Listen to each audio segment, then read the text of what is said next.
ನೀವು ನೋಡುವಂತ ಭಾಗ್ಯ ನಮಗಿದೆ ಎನ್ನುವಂತ ಹೆಮ್ಮೆ ನಾವು ಪಡೋಣ. ಆದ್ರೆ ಬರೀ ಹೆಮ್ಮೆಯಿಂದ ಸಾಕಾಗೋದಿಲ್ಲ. ನಮ್ಗೊಂದಷ್ಟು ಕೆಲಸ ಇದೆ, ಒಂದಷ್ಟು ಸವಾಲುಗಳಿವೆ. ಸಿಕ್ಕಾಪಟ್ಟೆ ಮತಾಂತರ ನಡೆಯುತ್ತೆ ಅಂತ ನಾವು ಮಾತಾಡ್ತಿದ್ದೀವಿ. ಎಷ್ಟು ವರ್ಷದಿಂದ ಮಾತಾಡ್ತಿದೀವಿ ಗೊತ್ತಾ? ಸ್ವಾತಂತ್ರ್ಯ ಬಂದ ಹೊಸತರಿಂದಲೂ ಮಾತಾಡ್ತಿದ್ದೀವಿ. ಮತಾಂತರ ನಡೀತಿದೆ. ಇನ್ನೆಷ್ಟು ವರ್ಷ ಮಾತಾಡೋಣ? ಯಾವಾಗ ಪರ್ವಕಾಲ ಬರುತ್ತೋ ಆ ಪರ್ವಕಾಲದಲ್ಲಿ ಕೆಲಸ ಚೆನ್ನಾಗಿ ಮಾಡಬೇಕು. ಒಂದಷ್ಟು ಸವಾಲು ತಗೊಳ್ಳೋಣ. ಮತಾಂತರ ಆಗ್ತಾ ಇದೆ ಅಂತ ಎಷ್ಟು ದಿನ ಅಂತ ಬಡದಾಡೋದು? ಘರ್ ವಾಪಸಿ ಮಾಡೋದು ಹೇಗೆ ಅಂತ ಮನೆಗೂ ಕಲಿಸಿಕೊಡೋಣ.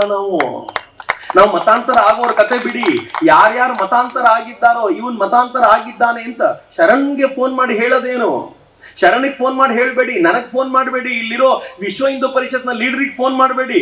ನಾವು ಹೆಂಗೆ ಟ್ರೈನ್ ಮಾಡೋಣ ನಮ್ ಜನರನ್ನ ಅಂತಂದ್ರೆ, ನಮ್ ಮನೆ ಪಕ್ಕದವ್ರು ಮತಾಂತರ ಆಗಿದ್ರೆ ಅವ್ರನ್ನ ವಾಪಸ್ ಕರ್ಕೊಂಡು ಬಂದು, ಏನು ಮಾಡೋದು ಬೇಡ, ಕೊರಗಜ್ಜನ ಬಳಿ ಕರ್ಕೊಂಡು ಬಂದು, ಕೊರಗಜ್ಜನ ಬಳಿ ನಾನು ಹೋಗಿ ತಪ್ಪು ಮಾಡಿದೆಪ್ಪ, ಇನ್ನು ಹೋಗೋದಿಲ್ಲ ಅಂತ ಕೇಳಿಕೊಂಡ್ರೆ ಮುಗಿತಪ್ಪ, ನೀನು ವಾಪಸ್ ಬಂದೆ ಅಂತ ಒಂದು ಸುದ್ದಿ ಮಾಡ್ರಲ್ಲ. ಯಾವ್ದಾವ್ದೋ ರೀಲ್ ಗಳನ್ನ ಮಾಡ್ತೀವಲ್ಲ, ಒಂದು ಮತಾಂತರ ಘರ್ ವಾಪಸಿ ಮಾಡೋದು ಹೇಗೆ ಅನ್ನೋದಕ್ಕೆ ರೀಲ್ ಮಾಡ್ಲಿ ನಮ್ ತರುಣ್ರು. ನಾನು ವಾಪಸ್ ಕರ್ಕೊಳ್ತೀನಿ ಅಂತ. ನಾವು ಎಲ್ಲಿವರೆಗೂ ಮತಾಂತರದ ಬಗ್ಗೆ ಮಾತನಾಡೋಣ, ಘರ್ ವಾಪಸಿಯ ಬಗ್ಗೆ ಇನ್ನು ಮುಂದೆ ಮಾತನಾಡಬೇಕು. ಮನೆಗಳಲ್ಲೂ ಘರ್ ವಾಪಸಿಯ ಚರ್ಚೆ ನಡಿಬೇಕಾಗಿದೆ. ಎಲ್ಲಿಯವರೆಗೂ ಲವ್ ಜಿಹಾದ್ನ ಬಗ್ಗೆ ಮಾತಾಡ್ತಾ ಇರೋಣ, ಸ್ವಲ್ಪ ಬದಲಾವಣೆ ತರೋಣ. ನಮ್ಮ ಮಕ್ಕಳಿಗೂ ಹೇಳೋಣ, ಗಂಡ್ ಮಕ್ಕಳಿಗೂ ಹೇಳೋಣ. ಎಷ್ಟು ದಿನ ಅಂತ ನಮ್ದೇ ಹೆಣ್ಮಕ್ಳನ್ನ ನೋಡ್ತಿರ್ತೀಪ, ಹುಡುಗಿ ಸಿಗ್ಲಿಲ್ಲ ಅಂತ ಎಷ್ಟು ದಿನ ಅಂತ ಹೇಳ್ತಿರ್ತೀಯ. ಸ್ವಲ್ಪ ಬೇರೆಯವ್ರನ್ನು ನೋಡಲ್ಲ.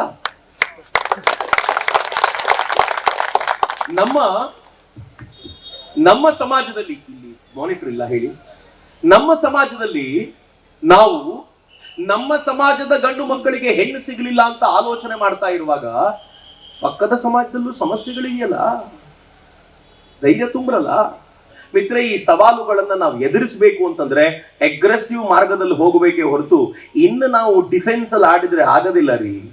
ಟೆಸ್ಟ್ ಮ್ಯಾಚ್ಗಳು ನಿಂತು ಹೋಯ್ತು, ಒನ್ ಡೇ ಮ್ಯಾಚ್ಗಳು ಕಡಿಮೆ ಆಯ್ತು. 2020 ಮ್ಯಾಚ್ ಇರೋದೇ 20 ಓವರ್.